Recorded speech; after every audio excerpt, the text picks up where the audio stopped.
Yes, we are live. Maharashtra police academy आणि centre for police research Pune यांच्या वतीने सध्याच्या सिच्युएशन मध्ये वेबिनार घेणं आवश्यक असल्याने आज आपण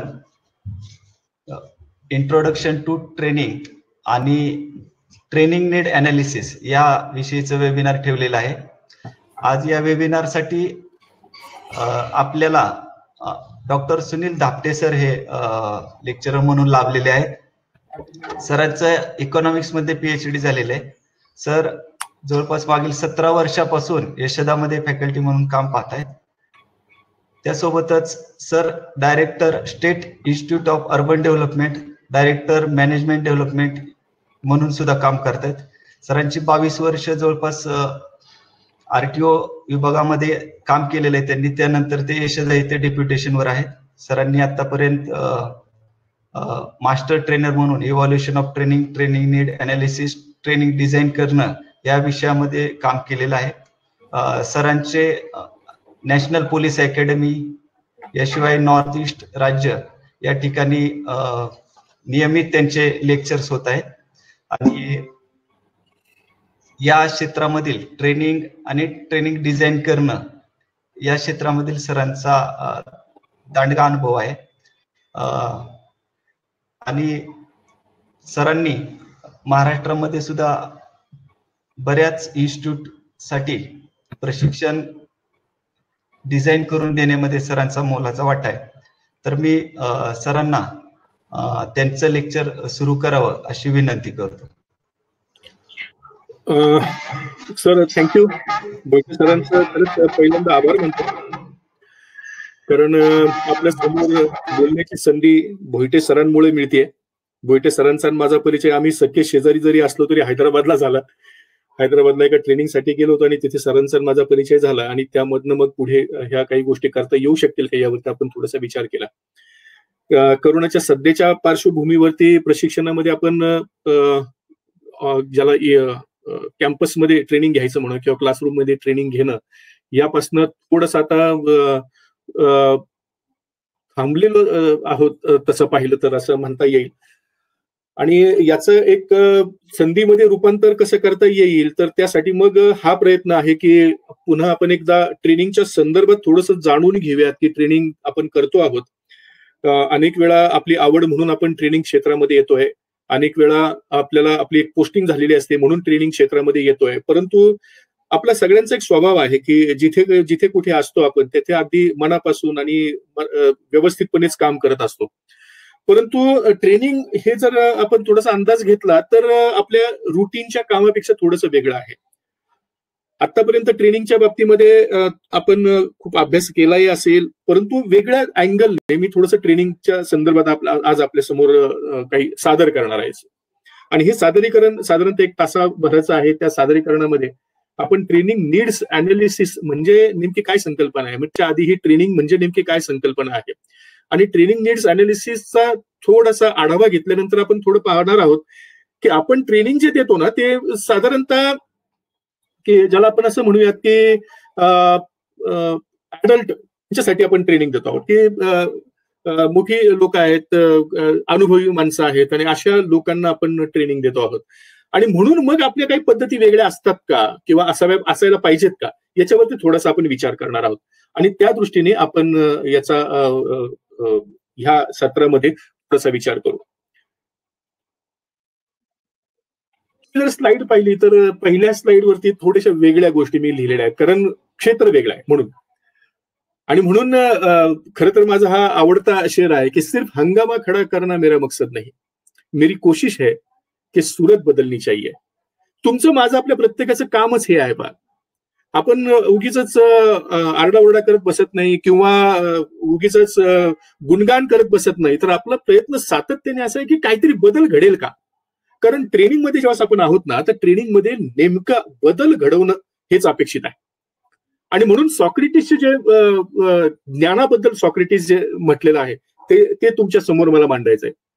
सॉक्रेटिस असं म्हणतात की पहिले तुमच्या धारणा विचार समजून घ्या, आपण जसं आपल्याला समजायला लागलं, कळायला लागलं, अगदी लहानपणापासून सातत्याने आपल्यावरती वेगवेगळे विचार आपल्या समोर येत असतात. अनेक विचारांचा आपण आपल्यामध्ये अनेक विचार आपण घेतो आपल्या बरोबर, पण त्याच्यावरती खरंच आपण पक्का विचार केलेला असतो का, किंवा खरंच ते बरोबर असतं का? आणि म्हणून सॉक्रेटिस असं म्हणतात की 3 पायऱ्या, आणि प्रशिक्षणामध्ये असणाऱ्या माणसांनी तर याच्यावरती विचार करावा की तुमच्या धारणा, पक्के विचार पहिले समजून घ्या.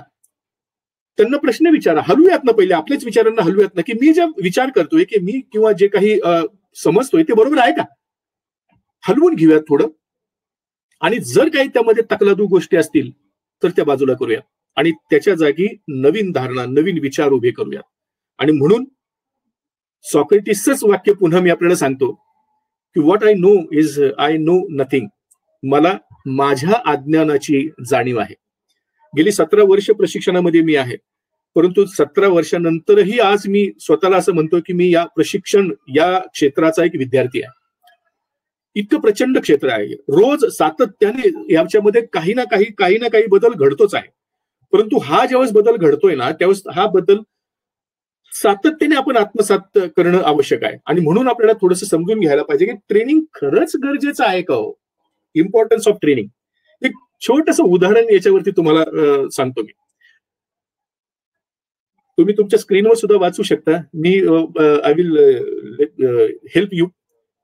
जोहान्सबर्गच्या एका हॉस्पिटलमध्ये आयसीयू पेशंटमध्ये दर रविवारी 11 वाजता एका ठराविक बेडवरचा पेशंट, मग तो काही सिरियस असू द्यात किंवा चांगला त्याला आता डिस्चार्ज मिळणार आहे अशा अवस्थेत असू द्यात, काही असू द्यात, परंतु तो आयसीयू मध्ये असणारा पेशंट बरा होतोय किंवा काय वगैरे, रविवारी 11 वाजता त्या ठराविक नंबरच्या बेडवरचा पेशंट दगावायचा. आणि हे सातत्याने होत होतं.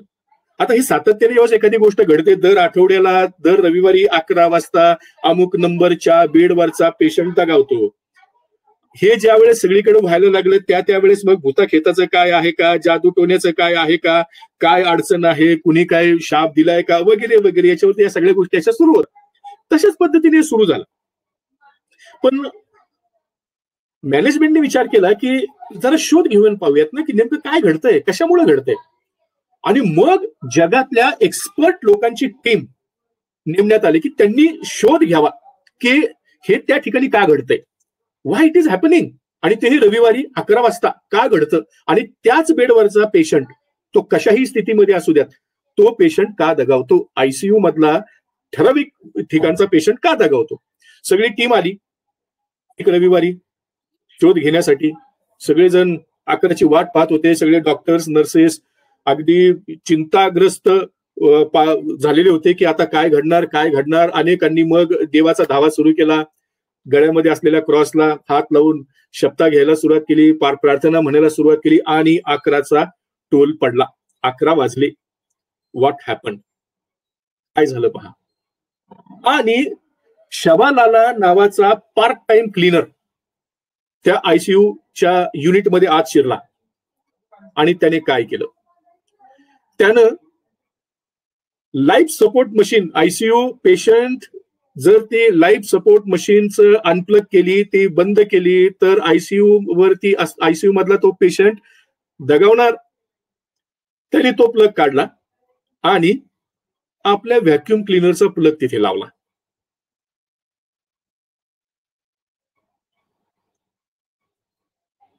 क्षणभर तुम्हाला अडचण वाटली असेल. पहा,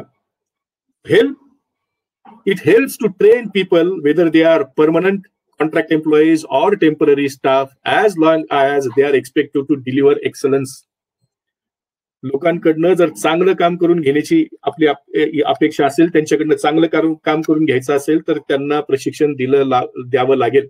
शबालाला माहित नव्हतं की तो प्लग जर काढला आणि त्यांनी त्याचं काम केलं, त्याला रूम स्वच्छ करायची होती, व्हॅक्युम क्लीनरचा प्लग त्याला लावायचा होता, म्हणून जो आधीचा आहे तो काढला, बाजूला केला आणि यांनी आपला प्लग लावला आणि रूम क्लीन केली. पण तो प्लग काढल्यामुळं लाईफ सपोर्ट मशीन बंद पडली, त्यामुळे आयसीयूचा पेशंट दगावतो. दर रविवारी हे असं घडत होतं. ट्रेनिंग आवश्यक आहे, प्रत्येकासाठी आवश्यक आहे, आणि म्हणून आपल्याला ट्रेनिंगचा विचार करायचा आहे. मला कल्पना आहे आज MPA मधले ही फॅकल्टी आहेत, डायरेक्टर मॅडम आहेत, किंवा वेगवेगळ्या सेंटरवरती आता अनेक प्रचंड अनुभव असणारी आपले अधिकारी वर्ग आहेत, प्रशिक्षक आहेत. ह्या ट्रेनिंगच्या बाबतीमध्ये पुन्हा आपल्याला नव्याने विचार करायला लागेल. केव्हा ट्रेनिंग दिली जाते? ट्रेनिंग दिली जाते ज्या वेळेस ऑर्गनायझेशन मध्ये काय बदल घडतो त्यावेळेस ट्रेनिंगची आवश्यकता असते. पॉलिसीमध्ये आम्ही काही बदल केले तर ट्रेनिंगची गरज असते. काम करणारी माणसं बदलली, त्यांची पदं बदलली, प्रशिक्षणाची गरज आहे. तंत्रज्ञानामध्ये काही बदल झाला, प्रशिक्षणाची गरज आहे. आणि म्हणून आपल्याला सिस्टमॅटिक अप्रोच टू ट्रेनिंग समजून घ्यायचंय. आजपर्यंत आपण प्रशिक्षण देतो बरं का, गेली 17 वर्ष मी प्रशिक्षणामध्ये आहे, मी हे पाहतोय. आपण प्रशिक्षण देतो आणि मनापासून देतो, लक्षात घेऊयात, मनापासून देतो. फक्त तो सिस्टमॅटिक अप्रोचने देतो की नाही हे आपल्याला स्वतःला तपासून पाहायचंय. Department of personnel and training, government of India या विभागाकडनं प्रशिक्षणाच्या बद्दल संपूर्ण गोष्टी पाहिल्या जातात. काय पाहिल्या जातात याच्यामध्ये? हे डिपार्टमेंट असं म्हणतं ज्यावेळेस आपण प्रशिक्षण देतो आहोत ते प्रशिक्षण देत असताना हे प्रशिक्षण कशा पद्धतीने दिलं जातंय हे जास्त महत्वाचं आहे. आणि म्हणून त्याला सिस्टमॅटिक अप्रोच टू ट्रेनिंग असं आपण म्हणतोय. म्हणजे काय? तर हे सिस्टमॅटिक अप्रोच टू ट्रेनिंग मध्ये 4 भाग आहेत. पहिला भाग म्हणजे नेमकं ट्रेनिंग काय द्यायचंय, का ट्रेनिंगची गरज आहे का गरज, तर याचा शोध घ्यायचा, ज्याला प्रशिक्षणाच्या गरजांचं विश्लेषण आपण म्हणू, की प्रशिक्षणाची गरज आहे का, आणि मग गरज असेल तर ह्या गरजा कुठल्या याचा शास्त्रशुद्ध पद्धतीने शोध घ्यायचा. आणि मग हा शोध घेतल्यानंतर मग जे काही आपल्याला मिळाले, जे संचित आपल्याला प्राप्त झालं की या गरजा आहेत, त्यावर आधारित मग प्रशिक्षणाचं डिझाईन करायचं. आणि डिझाईन करणं ही खरंच एक कला आहे आणि शास्त्र पण आहे. हे डिझाईन अशा पद्धतीने करावं लागतं की ज्यांना आपल्याला प्रशिक्षण द्यायचंय त्यांना डोळ्यासमोर ठेवून मग आपल्याला विचार करायचा की या लोकांना आपल्याला प्रशिक्षण कसं द्यावं लागेल, हा विषय त्यांना चांगल्या पद्धतीने कसा समजून देता येईल. चांगल्या पद्धतीने कसं समजून द्यायचं ते पुढच्या स्लाइडच्या वेळेस मी आपल्याला सांगणार आहे. म्हणजे आपल्याला डिझाईन करायचं आणि ते शास्त्रशुद्ध झालं पाहिजे. कुठल्या विषयाला किती वेळ द्यावा लागेल, कुठला विषय कशा पद्धतीने घ्यावा लागेल, कुठल्या विषयासाठी कशा पद्धतीचं मांडणी करावी लागेल, हे सगळं डिझाईन मध्ये ठरतं. आणि हे डिझाईन ठरल्यानंतर मग ते ठरलेलं डिझाईन, ज्याला आपण मॉड्यूल म्हणूयात, टाइम टेबल म्हणूयात, टाइम टेबल त्याच्यावर आधारित टाइम टेबल तयार होतं. आणि मग हे जे टाइम टेबल आहे ते आपण इम्प्लिमेंट करणार आहोत. इम्प्लिमेंट करणं, आणि इथेच खरी अडचण आहे प्रशिक्षणाची, की इम्प्लिमेंट करणं म्हणजे शिकवणं असं नाही. कारण शिक्षण आणि प्रशिक्षण याच्यामध्ये खूप मोठं अंतर आहे. बऱ्याच ठिकाणी कसं होतं की आपण प्रशिक्षण द्यायचं म्हणतो आणि मग आपण तास ठरवतो की हे तास घेऊयात, या तासाला हे शिकवू, त्या तासाला ते शिकवू, त्या तासाला ते शिकवू. आणि म्हणून आजचं सत्र आपल्या दृष्टीने महत्वाचं आहे की या गोष्टीवरती आपल्याला फोकस करायचं की कसं घ्यायचं असतं ते. मुलांना जसं शिकवलं जातं तसं आपण शिकवणार आहोत का, तर तसं शिकवून नाही चालत. म्हणजे मग प्रशिक्षणाच्या काहीतरी पद्धती असतील, प्रशिक्षणामध्ये वेगवेगळ्या पद्धती वापरल्या जात असतील, आपल्याला त्या पद्धतींचा विचार करायचा आहे की कुठल्या पद्धती वापरल्या जातात, कशा पद्धतीने त्या वापरायच्या, केव्हा वापरायच्या, का वापरायच्या, हे मला कळलं पाहिजे, हे आपल्याला कळलं पाहिजे. अशा पद्धतीने म्हणजे आपला प्रशिक्षक जो आहे तो प्रशिक्षक आपल्याला प्रशिक्षण देऊन त्याला त्याची ताकद वाढवावी लागणार आहे. म्हणजे मग तो प्रशिक्षक आपल्याला जसं हवं तसं प्रशिक्षण देईल. आणि हे प्रशिक्षण दिल्यानंतर प्रशिक्षण देऊन आपल्याला थांबता येत नाही, मग त्याचं मूल्यमापन करायला लागेल. कदाचित आपण प्रत्येक इन्स्टिट्यूटमध्ये मूल्यमापन करतो की सुनील धापटे आले, त्यांचं लेक्चर कसं झालं, जेवण चांगलं होतं का, राहायची सोय कशी झाली, पाणी व्यवस्थित होतं का, रूम मध्ये उजेड होता का, आपण घेतो ना, इव्हॅल्युएशन करतो. परंतु त्याच्याही पुढे खूप गोष्टी इव्हॅल्युएशन मध्ये करता येतात. आपण थोडक्या प्रमाणात इव्हॅल्युएशन करतो की आम्ही केलेलं काम झालंय का व्यवस्थित, मूल्यमापन. पण मूल्यमापन सुद्धा हा मोठा पसारा आहे. अशा पद्धतीने मूल्यमापन केल्यानंतर पुन्हा ऑर्गनायझेशनच्या लक्षात येतं की अरे आपल्याला तर परत हे पाहायला पाहिजे, परत आपल्याला ट्रेनिंगच्या दृष्टीने पुन्हा विचार केला पाहिजे. म्हणजे मग असेसमेंट नंतर पुन्हा आपण ट्रेनिंग आयडेंटिफाय करायला जातो. पण आता आयडेंटिफिकेशन हे वेगळ्या पातळीवरचं असतं, आता वेगळं आहे, कारण बेस नाही राहिला, आता बेसच्या पुढे गेलो आपण. त्याचा अर्थ असा की ट्रेनिंग ही सातत्याने चालणारी प्रक्रिया आहे. आणि लक्षात घेऊया की ह्या चारही ह्या वर्तुळामध्ये ज्या चार गोष्टी आहेत त्याच्यामध्ये परफॉर्मन्स आहे. म्हणजे कार्यतत्परता, माणसाची जी कार्यतत्परता आहे त्या कार्यतत्परतेसाठी आपण प्रशिक्षण देतो आणि त्या प्रशिक्षणाच्या गरजा त्यासाठी शोधतोय, त्याच्यावरती डिझाईन त्यासाठी करतो, त्यासाठीच आपण प्रशिक्षणाची अंमलबजावणी करतो आणि त्याचसाठी प्रशिक्षणाचं मूल्यमापनही करतो. एक लक्षात घेऊया की हे जे सर्कल जरी दाखवलं असलं तरी ती एका बाजूने फिरणारं सर्कल नाही, ते दोन्ही बाजूला जाऊ शकतं. उदाहरणार्थ मी जर डिझाईन करत असेल प्रशिक्षणाच्या गरजा शोधलेल्या आहेत आणि डिझाईन करताना मला लक्षात आलं की अरे काहीतरी राहिलं बरं का, मला पुन्हा मागे जाता येतं. त्याचबरोबर डिझाईन करून मला इम्प्लिमेंट करत असताना की हे लेक्चर कसं घेता येऊ शकेल किंवा ही ऍक्टिव्हिटी कशी घेता येऊ शकेल त्याचं मला रिहर्सल करता येऊ शकते, म्हणजे मी पुढच्या पायरीपर्यंत सुद्धा जाऊ शकतो. म्हणजे हे इटरेटिव्ह आणि रिकर्सिव्ह आहे, सतत मागे पुढे होणारं हे सर्कल आहे. परफॉर्मन्सच्या दृष्टीने याला सिस्टमॅटिक अप्रोच टू ट्रेनिंग असं म्हणतात, सिस्टमॅटिक अप्रोच टू ट्रेनिंग. आणि यासाठी डीओपीटीने वेगवेगळे कोर्सेस डेव्हलप केलेले आहेत. आठवड्याचा कोर्स आहे, 15 दिवसाचे कोर्स आहेत, अशा पद्धतीने ते डेव्हलप केलेले आहेत. आपण आज भर देणार आहोत त्यातला पहिला मुद्दा जो आहे तो ट्रेनिंग नीड्स अनालिसिस. आणि हा फार महत्वाचा आहे आपल्या प्रशिक्षण संस्थांच्या दृष्टीने आणि प्रशिक्षकांच्या दृष्टीने. सगळ्यात मौल्यवान गोष्ट म्हणजे काय, नेमकं काय घ्यायचं हे शास्त्रशुद्ध पद्धतीने आपल्याला शोधायला लागतं. आणि म्हणून मग डेफिनेशन जर ट्रेनिंग नीड्स अनालिसिस जर आपण पाहिली तर ती असे म्हणते की इट इज अन एक्झामिनेशन. आपण परीक्षण करतोय. कशाचं परीक्षण करतो, ऑर्गनायझेशनच्या सध्याचं आणि ऑर्गनायझेशनला पुढे काय करायचंय, काय काय गोष्टी करायच्या त्या सगळ्या ऑपरेशनचं आपण परीक्षण करतोय.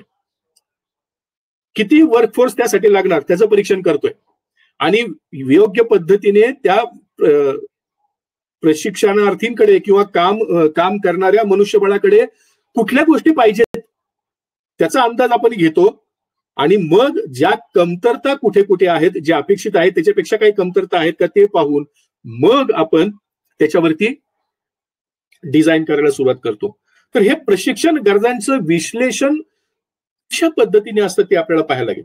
पण ते पाहायचं असेल तर आता आपण ज्या विभागात काम करतो त्या विभागाची मानसिकता ठेवून आपल्याला करता येत नाही.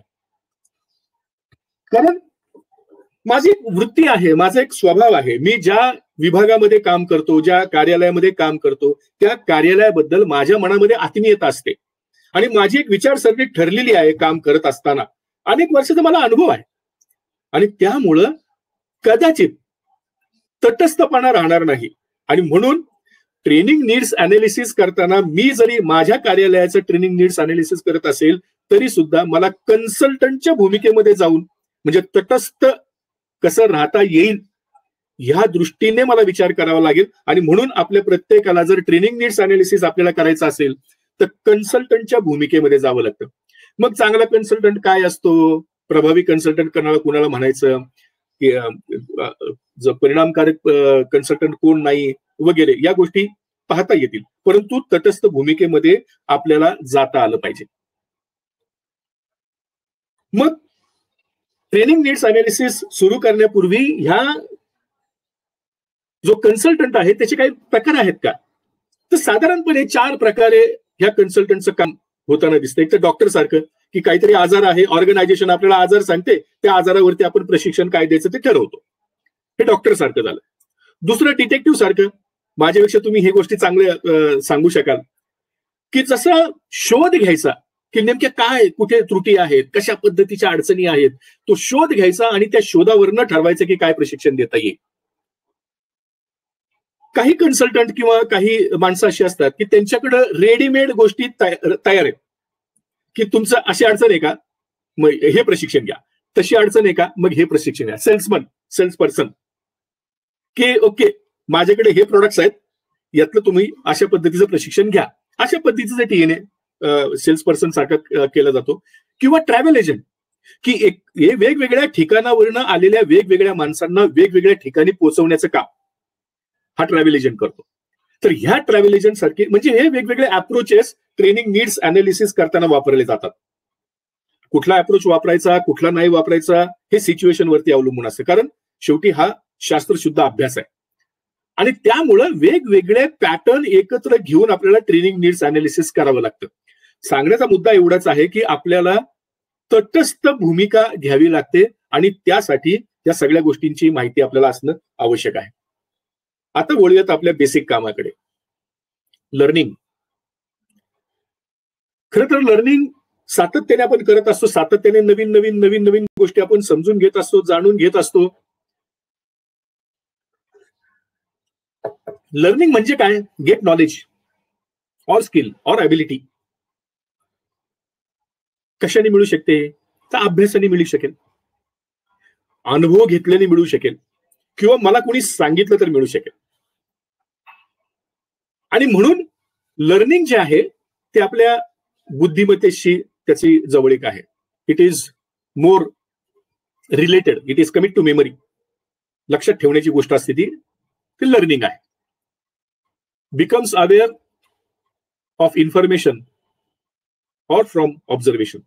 किंवा एखादी गोष्ट माहिती मिळाल्यानंतर मला जाणीव होणं, किंवा ऑब्झर्वेशननं, परीक्षणातनं, निरीक्षणामधनं मला जाणीव होणं, दॅट इज कॉल्ड लर्निंग. आणि हे सातत्याने माणसाच्या जीवनामध्ये घडतच असतं. सतत आपण नवीन नवीन गोष्टी शिकत असतो, कळत न कळत शिकत असतो. काही गोष्टीचं डी लर्निंग करायची आवश्यकता असते किंवा अनलर्निंग करायची आवश्यकता असते. उदाहरणार्थ वर्षानुवर्ष आपण किंवा सातत्याने आपण हे म्हणत असतो की कोकिळा काय छान गाते. लता मंगेशकरांना आपण कोकिळ कंठी म्हणतो, आणि कोकिळ कंठी म्हणतो त्यावेळेस आपण असं म्हणतो की कोकिळा खूप छान गाते, आणि आपण व्यवहारातही बोलताना म्हणतोच ना कोकिळा खूप छान गाते. पण आता जर शास्त्र पाहिलं, जीवशास्त्राचा जर दृष्टीने विचार केला तर आपल्या लक्षात येईल की कोकिळा गात नाही. तर कोकिळ जो नर पक्षी आहे, कोकिळ, तो गातो. कोकिळा जी फिमेल आहे तिचा आवाज कावळ्यासारखा कर्कश असतो. आता हे ज्यावेळेस मला कळतं, आतापर्यंत माझ्या डोक्यामध्ये हेच होतं की कोकिळा गाते. लता मंगेशकरांना जसं मी आधी म्हटलं की आपण कोकिळ कंठी असं म्हणतो, पण खरंच कोकिळा गातच नाही, कोकिळ गातो. आता मला हे नवीन माहिती झालं. दिस इज माय न्यू लर्निंग. पण हे केव्हा? अनलर्निंग झाल्यानंतर. म्हणजे अनलर्निंग आपल्याला जीवनामध्ये अनलर्निंगला सुद्धा खूप महत्व आहे. म्हणजे लर्निंग एकदा समजून घेतल्यानंतर आपल्या लक्षात येईल की शाळेमध्ये सातत्याने आपल्याला नवीन नवीन नवीन नवीन गोष्टी सांगितल्या जातात, तिथं लर्निंग होत असतं. बेचा पाडा आपण शिकलो, बे क बे, बे दुने 4, बे त्रिक 6, परंतु कधीही विचार केला नाही की अरे बे म्हणजे नेमकं काय. कदाचित जेव्हा पाडे सुरू झाले तेव्हाच आमचा गुजराती एखादा शिक्षक असेल, गुजरातीमध्ये दोनाला बे म्हणतात आणि म्हणून बे पासून सुरुवात झाली, आणि तो अजूनही आम्ही तसंच धरून ठेवलाय की बे एक बे, बे दुने 4, 2 1 2, 2 दुने 4 असं म्हणत नाही आम्ही. कारण बे म्हणजे काय आज कधीही विचार केलाच नाही त्याच्यावरती. शाळेमध्ये सातत्याने नवीन नवीन गोष्टी आपल्याला सांगितल्या जातात. तिथे शिक्षण आपल्याला बोटाला धरून शिकवलं जातं. त्याच्यामध्ये आणि प्रशिक्षणामध्ये खूप मोठा फरक आहे, आणि त्यामुळे आपलं काम जे आहे ना ते खूप असं क्रिटिकल आहे. एखाद्या विषयाची मी डिग्री घेतो, 12वी झाल्यानंतर मी 3 वर्षासाठी ऍडमिशन घेतो, 3 वर्षानंतर मला डिग्री मिळते. लेट अस से बीए सायकोलॉजी मला डिग्री मिळते. पण त्या डिग्रीमध्ये असं काही लिहिलेलं आहे का की सायकोलॉजीमध्ये जी तत्व सांगितलेली आहेत ती तत्व ही व्यक्ती उत्तम पद्धतीने वापरू शकते? नाही, त्या डिग्रीमध्ये म्हणत नाही. त्या डिग्रीमध्ये असं म्हटलं असतं की यांना सायकोलॉजी हा विषय माहिती आहे. किती मास्टर आहेत, किती एक्सपर्ट आहेत माहित नाही. नोकरीसाठी उपयुक्त आहे का तेही माहित नाही. म्हणजे शिक्षणात 3 वर्षांनंतर मला डिग्री मिळाल्यानंतरही त्या डिग्रीचा माझ्या रोजच्या कामामध्ये मला उपयोग करता येईल का याची शाश्वती नाही. प्रशिक्षणाचं नेमकं उलट आहे. ट्रेनिंग आम्ही 1 दिवसाचं ट्रेनिंग घेतो, 2 दिवसाचं घेतो, 3 दिवसाचं घेतो. तुम्ही अनेक फाउंडेशन कोर्सेस घेत असाल, 1.5 महिन्याचे, 2 महिन्याचे, अनेकदा 3 महिन्याचे कोर्स घेतोय. पण त्याच्यामध्ये अपेक्षित काय आहे की जे पहिल्या दिवशी ठरवलंय ना की या प्रशिक्षणार्थींना, आमच्याकडे येणाऱ्या प्रशिक्षणार्थींना या गोष्टी करता आल्याच पाहिजे. मी च वापरतोय. हे ट्रेनिंग आहे. म्हणजे आपल्यावरती जबाबदारी आहे की ज्या दिवशी ती व्यक्ती आपल्या संस्थेमध्ये ट्रेनिंग इन्स्टिट्यूटमध्ये आली त्या दिवशी ती कशी होती माहित नाही, परंतु जाताना ज्या गोष्टी ठरवल्यात ना हे त्याला करता आल्या पाहिजेत, त्या व्यक्तीला या गोष्टी करता आल्या पाहिजेत. हे ट्रेनिंग आहे. म्हणजे रिझल्ट ओरिएंटेड आहे. शिक्षणाचं तसं नाहीये. शिक्षण रिझल्ट ओरिएंटेड नाही की डिग्री मिळाली ना लगेच जॉब नाही. तिथे मला धावपळ करावी लागते, धडपड करावी लागते, वेगवेगळ्या परीक्षा द्याव्या लागतात आणि मग इंटरव्ह्यू द्या वगैरे वगैरे वगैरे. असं करत मला माझा व्यवसाय किंवा माझी नोकरी पाहावी लागते. डिग्रीमुळे नाही मिळत ती, माझ्या धडपडीमुळे मिळत. ट्रेनिंगचं तसं नाही, हे उलट आहे. मग ट्रेनिंग काय, it's a planned process. Plan म्हणजे ठरलेलं आहे की अशाच पद्धतीने करायचंय. प्लॅन्ड प्रोसेस कशासाठी? ही प्लॅन प्रोसेस कशासाठी आहे तर आमचा जो ऍटिट्यूड आहे, नॉलेज आहे किंवा स्किल आहे त्याच्यामध्ये बदल करायचा आहे, मॉडिफाय करायचे, बदल घडवायचा त्याच्यामध्ये. पण हे बदल कसे घडणार? आणि इथेच ट्रेनिंगचं महत्व आहे. Through learning experiences. म्हणजे त्याला नवीन जाणून घेण्याचे अनुभव द्यायचे, शिकवायचं नाहीये, अनुभव द्यायचे. एक्सपिरियन्स, लर्निंग एक्सपिरियन्स, त्याला ते अनुभव द्यायचे आणि त्या अनुभवातनं हे आपल्याला त्याचं नॉलेज असेल, स्किल्स असतील किंवा ऍटिट्यूड असेल ते बदलायचंय. पण का बदलायचं हे आणि कसं करायचंय ते? तर आपल्याला अपेक्षित आहे की त्याचा कार्य तत्परता जी आहे ती कार्य तत्परता वाढवण्यासाठी आपल्याला हे बदल करायचे. कशा पद्धतीने? तर मग काही एका ऍक्टिव्हिटीमध्ये हे करायचे किंवा वेगवेगळ्या ऍक्टिव्हिटी अशा ठेवून मग आपल्याला हे बदल घडवून आणायचे. पण हे नेमकं कुणासाठी करायचं? To satisfy needs of organisation. ऑर्गनायझेशनच्या ज्या गरजा आहेत ना त्या गरजा, ऑर्गनायझेशनच्या गरजा पूर्ण व्हाव्यात यासाठी आपण प्रशिक्षण देतो. आणि त्यानंतरची जी व्याख्या आहे ना ती आपल्याला लक्षात घ्यायची, डेव्हलपमेंट. डेव्हलपमेंटमध्ये काम करत असणाऱ्या लोकांमध्ये काही लोक असे असतात की आपल्याला असं दिसतं की अरे ही व्यक्ती इन्व्हेस्टिगेशन मध्ये खूप चांगलं काम करेल बरं का. मग आपण काय करतो प्रयत्न, किंवा त्या ऑफिसमधले सिनियर्स काय प्रयत्न करतात की त्या व्यक्तीला, त्या अधिकाऱ्याला किंवा त्या कर्मचाऱ्याला जास्त प्रोत्साहन देतात की तू हे असं शिक, तू हे असं करून बघ, तू हा कोर्स कर, तू तो कोर्स कर, तुला याच्यामध्ये गती आहे. That is development. ऑर्गनायझेशनमध्ये प्रत्येकासाठी नाही येते, काही ठराविक ज्यांना आवड आहे त्यांच्यासाठी की जेव्हा ज्यांच्याकडे सुप्त गुण आहेत त्यांच्यासाठी काही वेगळा पर्याय. मग त्यासाठी डिग्री घेतली जाते. तुम्हाला कल्पना असेल, आपल्या प्रत्येकाला कल्पना आहे की आपल्याला स्टडी लिव्ह मिळते. स्टडी लिव्ह कशासाठी मिळते? मी जर समजा उद्या माझ्या ऑर्गनायझेशन मध्ये गेलो आणि माझ्या महासंचालकांना मी म्हटलं की सर मला पीएचडी करायची आहे, आणखी एक मला स्टडी लिव्ह पाहिजे. ते म्हणतील अरे वा वा वा, कुठल्या विषयात पीएचडी करायची? आणि जर त्यांना मी सांगितलं की सर मला आहे ना इतिहास खूप आवडतो, मला इतिहासामध्ये पीएचडी करायची, मला स्टडी लिव्ह पाहिजे. ते म्हणतील सॉरी, रजा काढा, बिनपगारी रजा काढा, तुम्हाला करा, तुम्हाला पीएचडी करायची असेल ते स्टडी लिव्ह वगैरे काही मिळणार नाही. पण जर मी त्यांना म्हटलं की सर मी प्रशिक्षणामध्ये नवीन शोध घ्यायचा प्रयत्न करतोय, नवीन काही गोष्टी निर्माण करायचा प्रयत्न करतोय, त्यासाठी मला पीएचडी करायची आणि त्यासाठी स्टडी लिव्ह पाहिजे, माझी स्टडी लिव्ह आनंदाने मंजूर होईल. कारण का मी जे काही काम करणार आहे ते ऑर्गनायझेशनच्या उपयोगी पडणार आहे. त्यामुळे डेव्हलपमेंट म्हणजे व्यक्तीमध्ये झालेला विकास ऑर्गनायझेशनच्या उपयोगी ज्यावेळेस पडणार आहे त्याला डेव्हलपमेंट म्हटलं जातं. आणि प्रशिक्षणामध्ये ह्या दोन टर्म्स, ट्रेनिंग अँड डेव्हलपमेंट, सातत्याने आपण वापरत असतो. म्हणून डेव्हलपमेंट आपण समजून घेणं महत्वाचं आहे. तर ह्या गोष्टी समजून घेतल्या की आपल्याला विचार करावा लागेल की काम करणाऱ्या माणसांवरती कशाचा परिणाम होतो. आपल्याला त्याचं काम, कार्य तत्परता वाढवायची. ती कार्य तत्परतेवरती नेमका परिणाम कशाचा होतो? कार्य तत्परता कशावर अवलंबून असते? तर कार्य तत्परता 4 फॅक्टरवरती अवलंबून असते. एखादा व्यक्ती उत्तम पद्धतीने काम केव्हा करू शकतो? ज्या वेळेस काम करण्याचं वातावरण त्याच्या अवतीभोवती असेल तर ती व्यक्ती उत्तम पद्धतीने काम करते. म्हणजे त्याला नेमकं काय करायचं हे माहिती आहे, नियम वगैरे व्यवस्थित आहेत, पद्धती व्यवस्थित आहेत, प्रोसिजर्स चांगल्या पद्धतीने मांडलेले आहेत, हे वातावरण जे काम करण्यासाठीचं वातावरण, त्याला काय कम्प्युटरवरती काम करायचं असेल तर कम्प्युटरची उपलब्धता आहे, त्याला काही नेट वरनं काही पाठवायला लागत असेल तर नेटची उपलब्धता आहे. कामासाठी आवश्यक असणारं वातावरण निर्माण करणं. नंतर आहे मोटिवेशन. कुठलीही व्यक्ती काम करत असताना त्याला प्रोत्साहनाची आवश्यकता असते. अगदी पहा, शाळेमध्ये सुद्धा किंवा लहान मुलांच्या बाबतीत आपण सांगतो की अभ्यास कर, होमवर्क केला ना मग तुला चॉकलेट, प्रोत्साहन मिळतंय.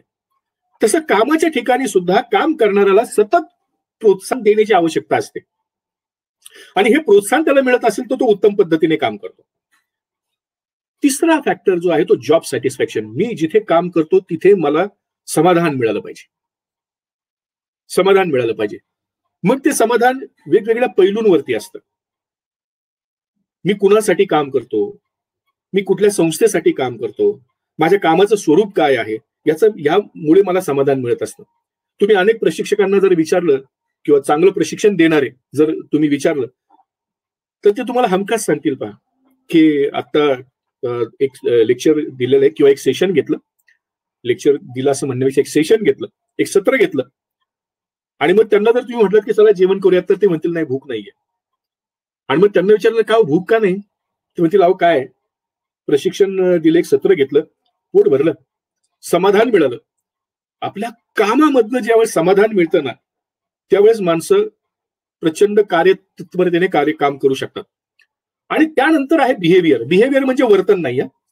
प्रशिक्षणामध्ये बिहेवियर हा शब्द आपण जो वापरतो ते काम करण्यासाठी आवश्यक असणारं ज्ञान, कौशल्य आणि वृत्ती ही त्या व्यक्तीकडे असेल तर ती उत्तम पद्धतीने काम करू शकते. प्रशिक्षणामध्ये आपण बिहेवियरवरती जास्त लक्ष देतो. त्या कामात ते काम करत असताना त्याला लागणारं ज्ञान, त्याला लागणारं कौशल्य, त्याला लागणाऱ्या वृत्ती किंवा त्याला आवश्यक असणाऱ्या सवयी याच्यावरती आपण प्रशिक्षणामध्ये काम करत असतो. बाकीच्या 3 गोष्टी ज्या आहेत त्या ऑर्गनायझेशनने पाहायच्या असतात, परंतु ट्रेनिंग इन्स्टिट्यूट म्हणून आपल्याला याच्यावरती अभ्यास करावा लागतो. आपल्याला अभ्यास करून हे ऑर्गनायझेशनला सांगावं लागतं की या गोष्टी कराव्या लागणार आहेत. तर हे फॅक्टर्स आहेत, हे माणसाच्या तत्परतेवरती परिणाम करणारे आहेत, परफॉर्मन्सवरती परिणाम करणारे आहेत. आणि प्रशिक्षणाच्या गरजा शोधत असताना या गोष्टींवरती आपल्याला भर द्यावा लागतो किंवा यांचा मागोवा घ्यावा लागतो. जसं मी म्हटलं की मॉडिफाय करायचंय, प्रशिक्षण म्हणजे काय, बदल करायचंय कशामध्ये, ज्ञानामध्ये, कौशल्यामध्ये आणि वृत्तीमध्ये काय नेमकं घडतं जर समजा, आणि याला एकत्रितपणे आपण बिहेवियर म्हणतो. हे बिहेवियर, हे केएसए मॉडिफाय करायचं म्हणजे काय करायचं, नॉलेज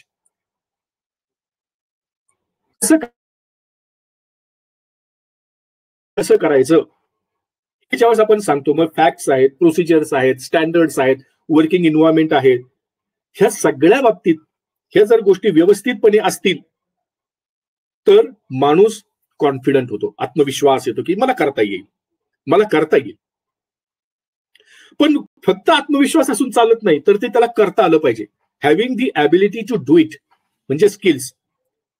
त्याच्यामुळे कॉम्पिटन्स वाढतो. मग फिजिकल स्किल असेल, इंटरपर्सनल किंवा सोशल स्किल असेल, इंटेलेक्च्युअल स्किल्स असतील. जसं आपण आपल्या प्रशिक्षणामध्ये फिजिकल ट्रेनिंग घेतोय. का फिजिकल ट्रेनिंग घेतो? कारण आपल्याला माहिती आहे की ज्या अधिकारी किंवा कर्मचारी काम करतायत त्यांना फील्डमध्ये काम करत असताना फिजिकली फिट असणं आवश्यक आहे. एखाद्या चोरट्याने जर चोरी केली तर याला धावत जाऊन त्याला पकडता आलं पाहिजे किंवा जलद गतीने ऍक्शन करता आली पाहिजे. आणि म्हणून आपण फिजिकल ट्रेनिंग घेतो. ते स्किल आहे. फिजिकल असेल, इंटरपर्सनल, इतरांबरोबर संवाद साधणं हे स्किल आहे.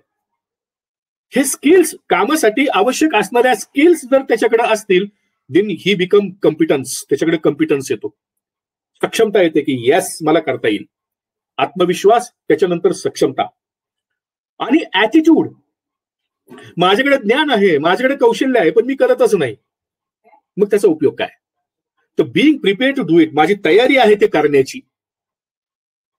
मग कुणासाठी? तर लोकांसाठी करतोय, क्वालिटीसाठी करतोय, सेफ्टीसाठी करतोय, आणि मला स्वतःला बदलायची इच्छा आहे. That is called attitude. आणि ज्यावेळेस ऍटिट्यूड असतो त्यावेळेस मिळते कमिटमेंट, ठसा, की मीच करणार, मी करणार, व्यवस्थित करणार. नॉलेज, स्किल्स आणि ऍटिट्यूड मॉडिफाय केल्यामुळे माणसामध्ये आत्मविश्वास येतो, माणसामध्ये सक्षमता येते आणि माणसामध्ये ते काम करण्याची प्रेरणा निर्माण होते, कमिटमेंट निर्माण होते. आणि प्रशिक्षणामध्ये आपण या 3 गोष्टींवरती भर देत असतो. पहा, इफेक्टिव्ह परफॉर्मन्स म्हणजे नेमकं काय? तर प्रत्येक ऑर्गनायझेशनने ठरवलेलं असतं डिझायर्ड परफॉर्मन्स त्याला म्हणूयात, की एक अपेक्षित कार्य तत्परता ठरवली असते की या व्यक्तीकडनं या उंचीचं काम होणं अपेक्षित आहे. हे ठरवलंय, स्टँडर्ड ठरवलेले आहेत त्याप्रमाणे. उदाहरणार्थ काही वेळेस आपल्याला टार्गेट दिले जातात. ट्रॅफिकमध्ये काम करत असतो आपण तर ट्रॅफिकच्या दृष्टीने आपल्याला टार्गेट दिलेलं असतं की नाही, ते लायसन्सच्या एक 50 केसेस झाल्या पाहिजेत, इन्शुरन्सच्या एक 50 केसेस झाल्या पाहिजेत, हे सिग्नल तोडल्याच्या एक 50 केसेस झाल्या पाहिजे. स्टँडर्ड टार्गेट, स्टँडर्ड दिलंय की एवढं झालं पाहिजे. म्हणजे डिझायर्ड परफॉर्मन्स, तुमची अपेक्षित कार्य तत्परता किती पाहिजे हे ठरवलेलं आहे किंवा अनेक वेळा ते ठरवलेलं असतं. पण जर त्या कार्य तत्परतेपर्यंत, त्या उंचीपर्यंत जर जात नसेल तर ऍक्च्युअल परफॉर्मन्स, घडणारा कार्य तत्परता जी आहे, कार्यप्रवणता जी आहे ती जर कमी असेल तर तो गॅप निर्माण झालेला आहे. प्रशिक्षणाच्या गरजांचं ज्यावेळेस आपण विश्लेषण करतो त्यावेळेस हे गॅप शोधत असतो की हे गॅप कुठे आहे. आणि मागू आपण काय घेतो की हे गॅप आहेत मान्य आहे, परंतु हे कशामुळे? कारण ते कारण काढलं की मग माणसाची कार्य तत्परता वाढेल. ज्या वेळेस ऑर्गनायझेशन पुढच्या टप्प्यावर जायचा प्रयत्न करते, उदाहरणार्थ आता तंत्रज्ञान आपल्याकडे येते. कदाचित पूर्वी ज्यावेळेस आपण काम करत होतो त्यावेळेस आपल्याला सातत्याने पत्रव्यवहार करावा लागत होता. मग पत्रव्यवहार करताना आपण पोस्टाने पाठवत होतो किंवा त्यानंतर कुरिअरने पाठवायला लागलो. पण आता आपण मेलवरनं पाठवतोय, व्हॉट्सअपवरनं पाठवतोय, तंत्रज्ञान आलं. परंतु हे तंत्रज्ञान वापरण्यासाठी सुद्धा मग आपल्याला पाहावं लागतं की अरे भविष्यामध्ये नेमकं काय घडणार आहे. उदाहरणार्थ आपल्या पोलीस विभागाच्या बाबतीत विचार करायचा झाला तर सायबर क्राईम. कदाचित 90 सालामध्ये आपण कधी विचार केला नव्हता सायबर क्राईमच्या बाबतीत, परंतु सायबर क्राईमने आता आपलं विश्व व्यापलंय. सगळ्याच ठिकाणी आपल्याला सायबर क्राईम होताना दिसतोय. याचाच अर्थ असा की भविष्यामध्ये नेमकं काय घडणार आहे, एक्सपेक्टेड परफॉर्मन्स. आणि त्यावेळेस आमच्या माणसांची कार्य तत्परता कशी असली पाहिजे, एक्सपेक्टेड परफॉर्मन्स, अपेक्षित परफॉर्मन्स काय आहे. आणि मग ज्या वेळेस जो अपेक्षित परफॉर्मन्स केलेला आहे त्याच्यापेक्षा जर कमी परफॉर्मन्स होत असेल, कार्यतत्परता तेवढी नसेल, तर त्यावेळेस जेव्हा आपण प्रशिक्षण देतो त्याला रिॲक्ट होतोय आपण. रिॲक्टिव्ह रूट असं त्याला म्हणतात. तो जो मार्ग आहे रिॲक्टिव्ह, त्याच्यावरती आपण रिॲक्ट होतोय. ज्या वेळेस आपण ठरवून दिलेल्या मानकापर्यंत परफॉर्मन्स करतोय परंतु भविष्यात काही बदल घडणार आहेत, त्यासाठी आपल्याला आपली उंची वाढवायची आहे. एक्सपेक्टेड परफॉर्मन्स, त्यामुळे अपेक्षित परफॉर्मन्स आहे तो उंचीचा आहे, जास्त आहे. यावेळी जेव्हा आपण प्रशिक्षण देतो त्याला आपण प्रोएक्टिव्ह म्हणतो की पुढे घडणार आहे त्यासाठी आमच्या माणसांची आम्ही आता तयारी करतो आहोत. Proactive performance. तर अशा 2 पद्धतीचं प्रशिक्षण दिलं जातं. साधारणतः आपण रिॲक्टिव्ह रूट वरती जास्त भर देतो सध्या ट्रेनिंगचा. काही ठिकाणी प्रोएक्टिव्ह दिलं जातं की पुढच्या काळात काय घडणार आहे त्या पद्धतीने आमच्या माणसांची तयारी कशी असली पाहिजे, कार्यतत्परता त्यांची कशी असली पाहिजे, त्यासाठी प्रशिक्षण दिलं जातं. ह्या 2 पद्धती प्रशिक्षणामध्ये वापरल्या जातात. मगाशी मी सांगितलं की परफॉर्मन्स वरती 3 फॅक्टर्स आहेत, ते सातत्याने त्याच्यावरती आघात करत असतात. ते म्हणजे पर्यावरण, कामाच्या ठिकाणचं, मोटिवेशन आणि बिहेवियरल. त्याचबरोबर प्रशिक्षणाच्या गरजा शोधत असताना आपल्याला ती व्यक्ती ज्या संस्थेमध्ये काम करते किंवा ज्या ऑफिसमध्ये काम करते त्या संपूर्ण ऑफिसचा अभ्यास करावा लागतो. ऑर्गनायझेशनच्या काही वेगळ्या गरजा असू शकतात की ज्या काम करणाऱ्या प्रत्येक माणसाने त्या गरजा पुरवल्या पाहिजेत. उदाहरणार्थ आपण आपल्या ऑफिसचं जर उदाहरण घेतलं, आपल्या एखाद्या ऑफिसचं उदाहरण घेतलं तर आपल्याला प्रत्येक माणसाला किंवा जास्तीत जास्त लोकांना आपल्या लोकांना सामोरं जावं लागतं, सामान्य माणसाला सामोरं जावं लागतं, नागरिकांना सामोरं जावं लागतं. आणि मग हे सामोरं जायचं असेल नागरिकांना, तर मग आपल्याकडे संवाद कौशल्य उत्कृष्टपणा असण्याची आवश्यकता आहे. आता ही ऑर्गनायझेशन नीड होऊन जाते मग, की ऑर्गनायझेशन मध्ये काम करणाऱ्या प्रत्येकाचं संवाद कौशल्य उत्तम पद्धतीचं असलं पाहिजे. हे ऑर्गनायझेशन झालं. काही गरजा ज्या असतात त्या कामाशी निगडीत असतात, किंवा एखादं केडर, उदाहरणार्थ PSI किंवा कॉन्स्टेबलचा जॉब करत असताना या गोष्टी आपल्या माणसाला आल्याच पाहिजेत. जॉब स्पेसिफिक आहेत ते. किंवा PSIचं काम करत असताना, PSI म्हणून काम करत असताना आमच्या माणसाला ह्या गोष्टी आल्याच पाहिजेत. ते जॉब रिलेटेड आहे. म्हणजे एखाद्या केडरच्या संदर्भात काही गरजा असतील, नंतरच्या गरजा ज्या असतात त्या टास्क रिलेटेड आहेत. की मी अनेक पद्धतीची कामं करतो कार्यालयामध्ये, परंतु ही कामं करत असताना मला कम्प्युटरचा वापर करावा लागतो आणि कम्प्युटरचा वापर करताना मला अडचणी येतात. Now that is my task. त्या केडरमध्ये मी वेगवेगळी कामं करतोय, PSI म्हणून मी वेगवेगळी कामं करतोय, परंतु काम करत असताना कम्प्युटरवरती मला काम करावं लागतं आणि अशा वेळेस मला कम्प्युटरवरती काम करताना अडचण जाणवते. तर दॅट इज टास्क. माझ्या कामामध्ये जे वेगवेगळे भाग आहेत, कम्प्युटरवरती काम करणं हा त्यातला एक भाग आहे आणि त्या कामामध्ये अडचण आहे, टास्क लेवल. त्यामुळे ऑर्गनायझेशन मध्ये सुद्धा ह्या 3 लेवल असतात, 3 फॅक्टर्स, आणि या 3 लेवल याचा आपल्याला सातत्याने एक मॅचिंग करावं लागतं. म्हणजे मग आपल्याला प्रशिक्षणाच्या गरजा उत्तम पद्धतीने शोधता येतात. प्रशिक्षणाच्या गरजा शोधायच्या जर झाल्या तर आपल्या लक्षात येईल की 5 स्टेप्स त्याच्यामध्ये आहेत, 5 फेजेस आहेत. त्या पद्धतीने जावं लागतं. त्या थोडक्यात म्हणजे सुरुवातीला त्या ऑर्गनायझेशन मध्ये जाऊन त्या ऑर्गनायझेशनला प्रशिक्षणाच्या गरजांचं विश्लेषण म्हणजे नेमकं काय समजावून सांगणं, त्यांचा अंदाज घेणं, त्यांना आपण कशा पद्धतीने काम करू यासाठी त्यांच्याशी काही अग्रीमेंट करणं. लेखीच असली पाहिजे असं नाही, परंतु एक करार की आपण काय करू शकतो, काय करता येणार नाही, कुठल्या अडचणी आहेत याचा मागोवा घेणं. आणि त्याच वेळेस त्या ऑफिसचं, त्या कार्यालयाचं किंवा त्या विभागाचं एक संपूर्णपणे सर्व्हिलन्स करायचं आहे, निरीक्षण करायचंय की नेमकं काय काय काय काय काम चालतं. सर्व्हिलन्स टर्म तुम्हाला चांगली माहिती आहे, कारण पोलीस विभागाशी ही जास्त संबंधित आहे. की कुणाच्याही लक्षात येणार नाही अशा पद्धतीने माहिती काढणं. अशा पद्धतीने ही पहिली फेज येते. त्यानंतरची फेज येते, त्यानंतर मग आपण डेटा कलेक्शन करतो, की वेगवेगळ्या लोकांशी चर्चा करून, वेगवेगळ्या पद्धतींचा अभ्यास करून, वेगवेगळ्या गटांबरोबर चर्चा करून नेमक्या कुठं त्रुटी आहेत, कशामुळे त्रुटी निर्माण झाल्यात त्याचा शोध घेणं. डेटा, हा डेटा कलेक्ट करतो आपण आणि त्यासाठी खूप काही वेगवेगळ्या पद्धतीचे टूल्स आपण वापरतो. उदाहरणार्थ स्वॉट अनालिसिस आपण वापरतो, specific performance issues and problems, issues and opportunities असं एक स्पायो नावाचं टूल आहे ते वापरतो.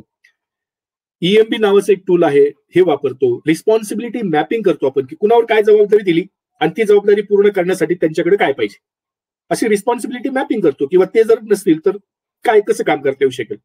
अशा पद्धतीने डेटा कलेक्ट करतो आपण, वेगवेगळ्या माध्यमातून डेटा कलेक्ट करतो. आता हा कलेक्ट केलेला डेटा त्याचं अनालिसिस झालं पाहिजे, मग त्याचं विश्लेषण झालं पाहिजे, ते अनालिसिस करायचा प्रयत्न करतो आपण. ती तिसरी फेज आहे, अनालिसिस अँड डायग्नोसिस. म्हणजे विश्लेषण करतो आणि दुखणं कुठे शोधतो, काय दुखणं आहे ते शोधतो आपण. मग त्यासाठी सुद्धा वेगवेगळे टूल्स वापरले जातात. फंक्शनल अनालिसिस आहे, कॉज अँड इफेक्ट आहे, व्हर्सॅटिलिटी चार्ट आहे, की एखादी व्यक्ती जर हजर नसेल तर त्याच्याऐवजी कोण माणूस काम करू शकतो, मग त्याला ते काम करण्यासाठी काय प्रशिक्षण द्यावं लागेल. म्हणजे उदाहरणार्थ PSI जर नसतील तर API जर नसतील तर PSI काम पाहतील, परंतु जर त्यावेळेस APIच्या कुठल्या गोष्टी आहेत की ज्या आपल्याला PSI ला सांगाव्या लागतील किंवा PSI कडे त्या नवीन गोष्टी पोचवाव्या लागतील, ह्या सगळ्या गोष्टी त्यात व्हर्सॅटिलिटी चार्ट, वेगळं काम करण्याची कुवत कशी निर्माण होईल यासाठी एक टूल आहे. जॉब डिस्क्रिप्शन, प्रत्येकाचं काम काय असतं त्याचं विश्लेषण हे अनालिसिस मधनं करता येतं आणि मग त्यामधनं आपण शोधून काढतो की नेमक्या प्रशिक्षणाच्या गरजा काय आहेत. बरं, प्रशिक्षणाच्या गरजा आपण शोधल्यानंतर एक लक्षात घेऊयात की प्रशिक्षणाच्या गरजा शोधल्यानंतरही आपण त्या गरजांमध्ये सुद्धा ऑर्गनायझेशनचा विचार घ्यावा लागतो आपल्याला, की काय प्रायोरिटी आहे तुमची, तुम्हाला यातल्या कुठल्या गरजा आधी पूर्ण झाल्या पाहिजेत असं वाटतं. आणि त्या प्रायोरिटी लक्षात घेऊन मग आपण तशा पद्धतीने डिझाईन ब्रीफ तयार करतो की डिझाईन या गोष्टींवर करायला लागेल. ऑर्गनायझेशनची ही प्रायोरिटी आहे.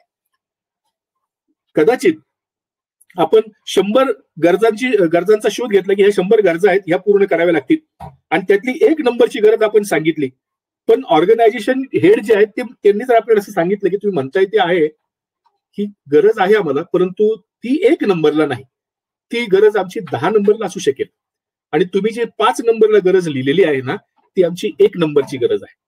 म्हणजे प्रायोरिटी ऑर्गनायझेशनची असते, कारण शेवटी ऑर्गनायझेशनलाच त्यांचा परफॉर्मन्ससाठी काम करायचं. म्हणून प्रशिक्षकाने सातत्याने विचार करायचे की we are working for organisation, ऑर्गनायझेशनला काय पाहिजे.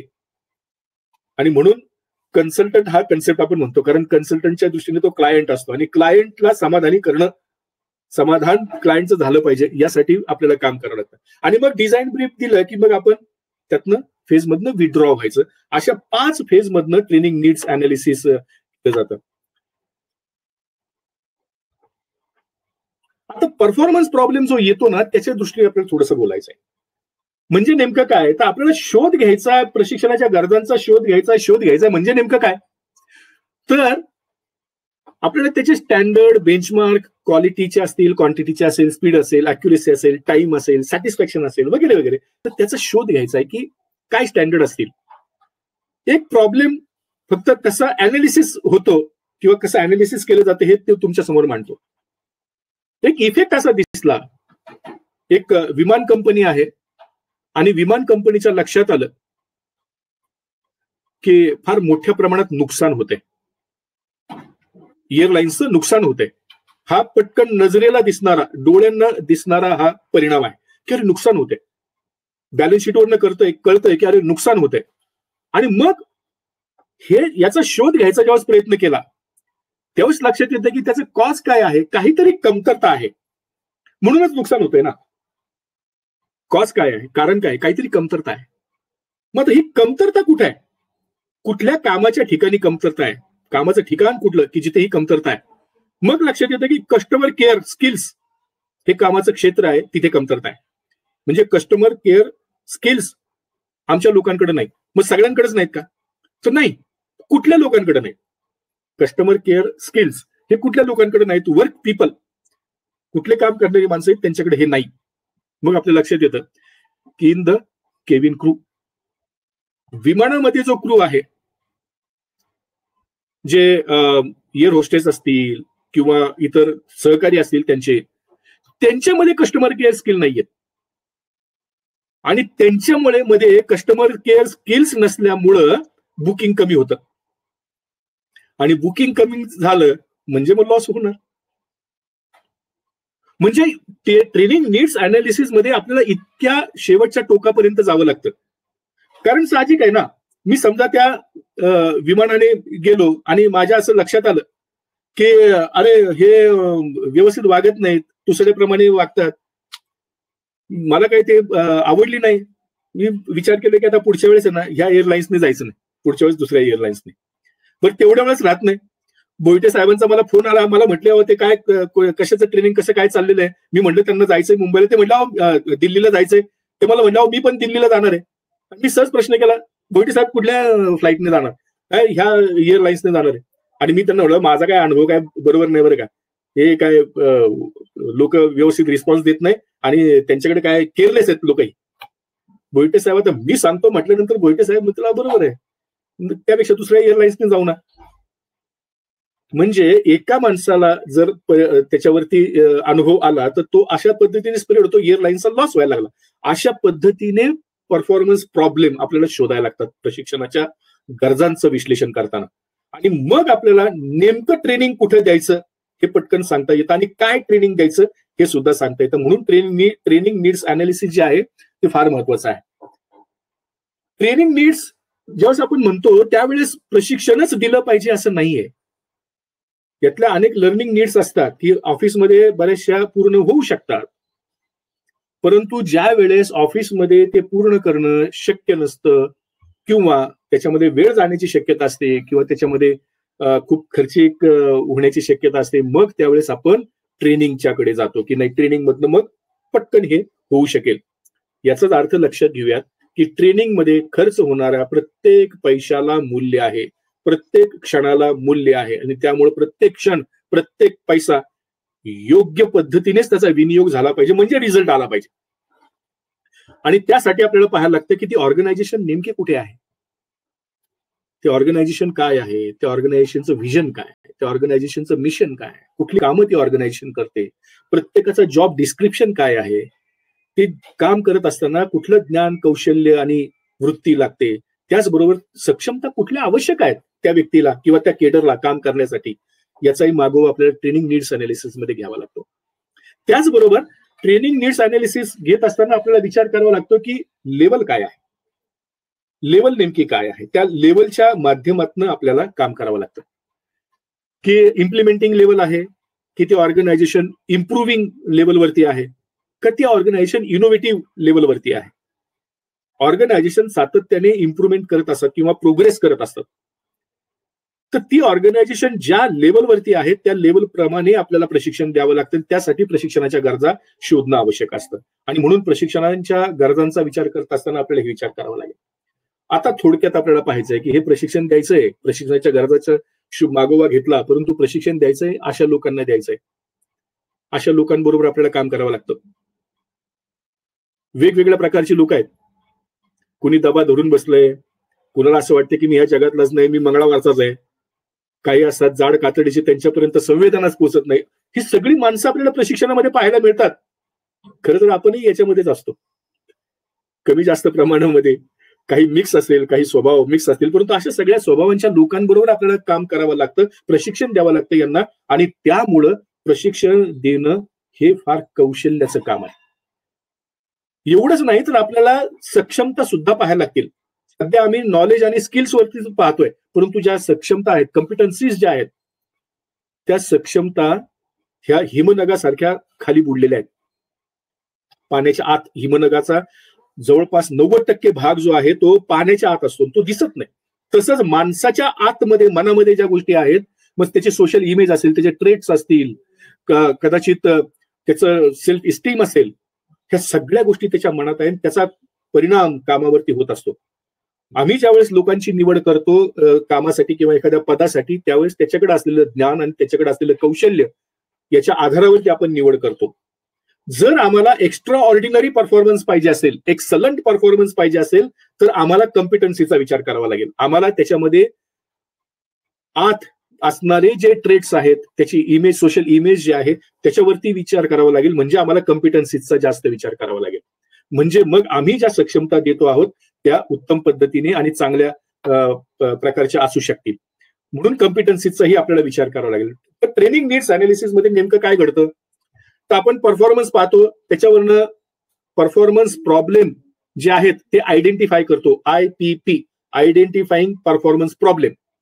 परफॉर्मन्स प्रॉब्लेम आयडेंटिफाय केल्यानंतर मग ते आपण त्याचं अनालिसिस करतो, अनालायझिंग दी परफॉर्मन्स प्रॉब्लेम.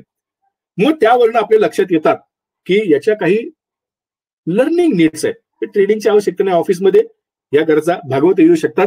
मग त्यासाठी मेंटॉरिंग, काउन्सिलिंग, ऑफिस मधल्या सिनियर बरोबर त्याला कामाला जोडून आपल्याला त्या गरजा पूर्ण करता येतात. काही गरजा आपल्याला लक्षात येतात की याच्यासाठी काही सर्टिफिकेट कोर्स असेल किंवा काही डिग्री कोर्स असेल, काही डिप्लोमा असेल, त्यांनी जर हा केला तर त्यांना उत्तम पद्धतीने काम करता येईल. उदाहरणार्थ आमच्या पर्सनल ह्याच्यामध्ये काम करणारे किंवा ह्युमन रिसोर्सेसच्या बाबतीत काम करणाऱ्या माणसाला लेबर लॉजची फार आवश्यकता असते. आणि मग हे लेबर लॉज ट्रेनिंग मध्ये कुठे घेणार, मग लेबर लॉज वरती डिप्लोमा केलं तर आमचा एक माणूस जास्त एक्सपर्ट होईल विद्यापीठात किंवा तिथे त्याची ट्रेनिंग ही गरज पूर्ण होईल. त्यानंतर येतात ट्रेनिंग नीड्स, की हे मोठ्या बऱ्याच लोकांना याची प्रशिक्षण देण्याची गरज आहे, काम उत्तम पद्धतीने व्हावं म्हणून. आणि मग ह्या ट्रेनिंगचे नीड्स जे आहेत ते आपण देतो डिझाईनकडे. सुरुवातीच्या काही आपण गोष्टी पाहिल्या की ज्या इन्व्हायरमेंटल किंवा मोटिवेशनल गोष्टी आहेत, त्याला आपण नॉन ट्रेनिंग इम्प्लिकेशन्स म्हणतो, की कामासाठी आवश्यक असणाऱ्या गोष्टींची जर पूर्तता केली तर काम चांगल्या पद्धतीने होऊ शकेल. कामासाठी जर प्रोत्साहन दिलं तर काम चांगल्या पद्धतीने होऊ शकेल. ह्या ज्या गोष्टी आहेत त्याला नॉन ट्रेनिंग इम्प्लिकेशन आपण असं म्हणतो आणि त्या ऑर्गनायझेशनकडे पाठवल्या जातात की ऑर्गनायझेशननी त्याच्यावरती विचार करावा आणि तसं वातावरण निर्माण करावं.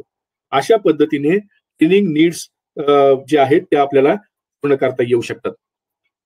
आता प्रश्न येतो तो म्हणजे शेवटचे 4 मिनिटं आपण त्याच्यामध्ये घेऊ की जी पद्धत प्रशिक्षणाची वापरली जाते ती नेमकी कशी आहे. लहान मुलांना ज्यावेळी शिक्षण दिलं जातं ना त्याला पेडागॉजी म्हणतात.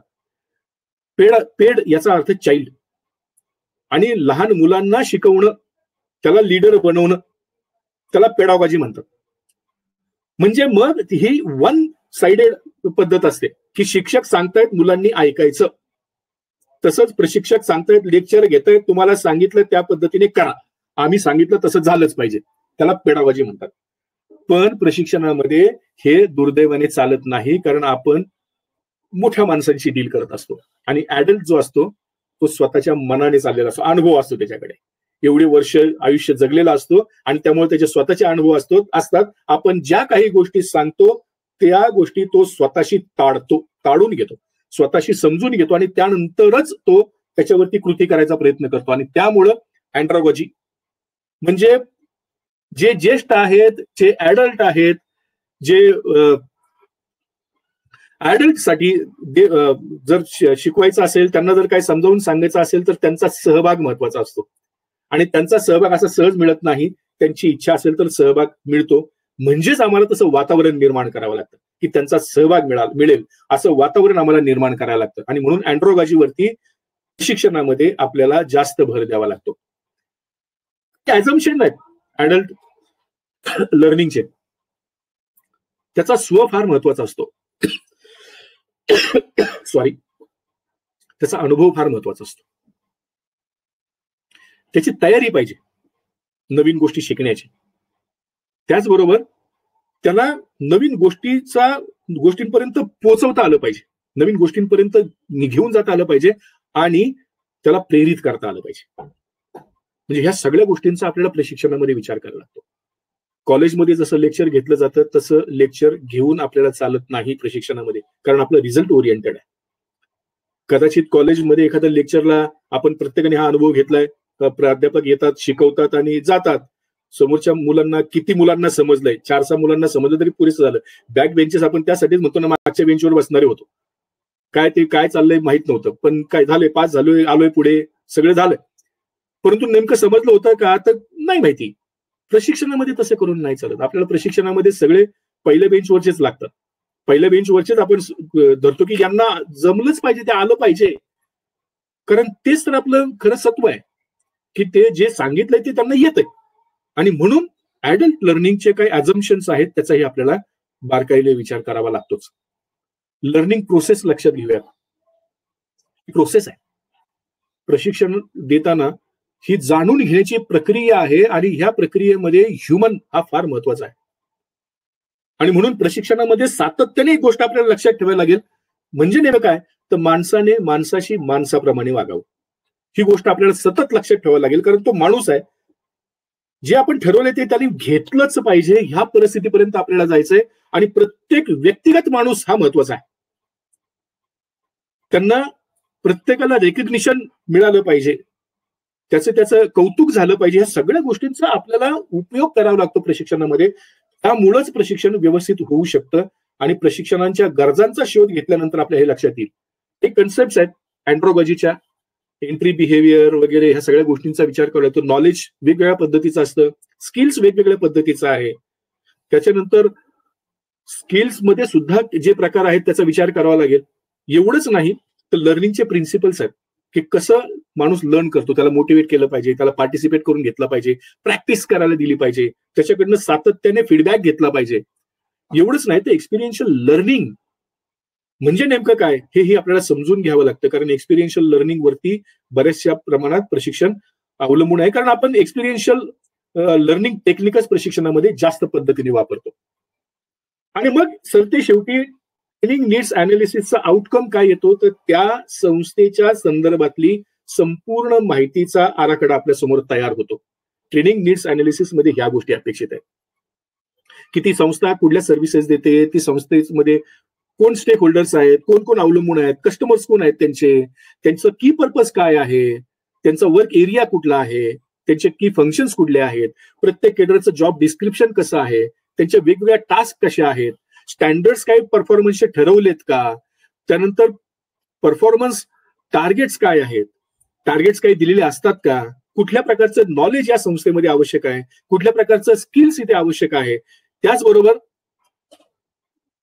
ह्या संस्थेमध्ये इंडिकेटर्स काय दिलेले आहेत का, की अचिव्हमेंटचे काही इंडिकेटर्स आहेत का, ऍटिट्यूडचे काही इंडिकेटर्स आहेत का, की अशा पद्धतीचा ऍटिट्यूड पाहिजे, आणि परफॉर्मन्स प्रॉब्लेम काय काय आहेत, हे सगळं TNA आउटकम आपल्याला या ठिकाणी मिळतो. अशा पद्धतीने ट्रेनिंग नीड्स अनालिसिस वरती आपण जर भर दिला तर मोठ्या प्रमाणामध्ये आपल्याला चांगल्या पद्धतीने हे काम करता येऊ शकतं.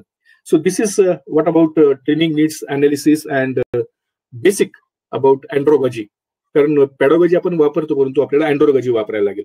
तर यानंतर जर कुणाला काही प्रश्न असतील त्या प्रश्नावरती सुद्धा आपण 1-5 मिनिटं बोलूयात, किंवा काही शंका असतील, किंवा if you want to share something तर तुम्ही शेअर करू शकाल. थँक्यू.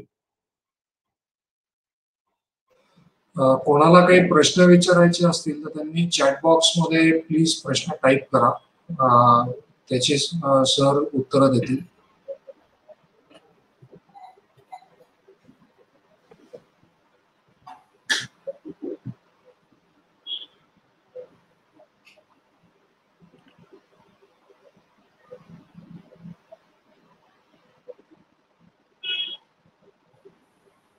सर, किंवा प्रश्न जर त्यांनी असा विचारला तरी त्यावरही बोलता येईल चॅटवरती, त्यांचं हे रिस्पॉन्स येईपर्यंत.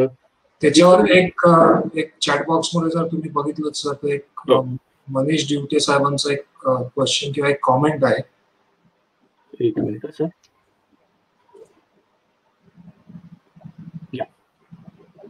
It was a very nice lecture sir, thank you. त्याच्या खाली जयंत सरांचं आहे. Good evening sir. अरविंद गोकुळेंचं आहे. महेश दिवटे सरांचा एक आहे. Interest and curiosity of the training should be created among the trainees. Training needs being given to the yes absolutely. म्हणजे तो सातत्याने आपल्याला लक्षात येईल की ते सातत्याने आपल्याला क्रिएट करावंच लागतं, वातावरण क्रिएट करणं हे रादर. म्हणून तर ते कुठलंही ट्रेनिंग आपल्याला असं म्हणता येणार नाही की मागच्या वेळेस मी केलं होतं तशाच पद्धतीने पुढचं आहे असं नाही. It is every time it's a new task. म्हणजे इव्हन मी एखाद्या विषयावरती प्रेझेंटेशन जर द्यायचं झालं तर मी आधी दिलेलं प्रेझेंटेशन माझं प्रेझेंटेशन पुढच्या वेळेस तसं नसतं. तर इट्स शेवटी ट्रेनिंग जेव्हा आपण होतो इट्स चेंज. सातत्याने आपण चेंजचाच विचार करत असतो तरच ते होऊ शकेल. Absolutely right sir. Can this lecture be recorded? I think आधीचे आहे. आय जस्ट बोईटे सरांना मी विनंती करतो की त्यांनी त्यांचा माईक चालू करावा आणि वेबकॅम चालू करावा आणि वोट ऑफ थँक्स प्रेझेंट करावे.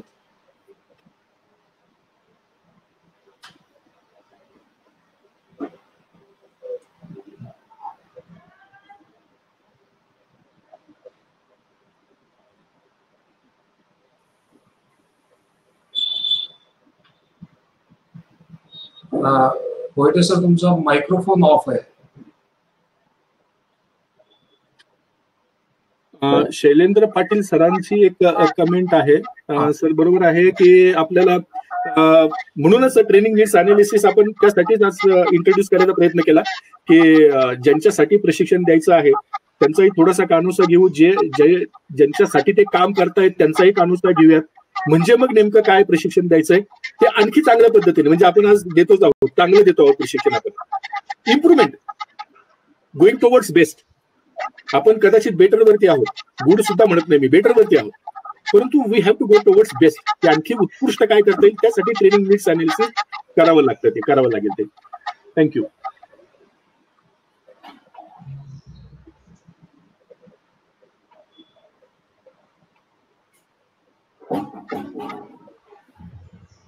हा सर बोला. बोलते सर. Thank you sir.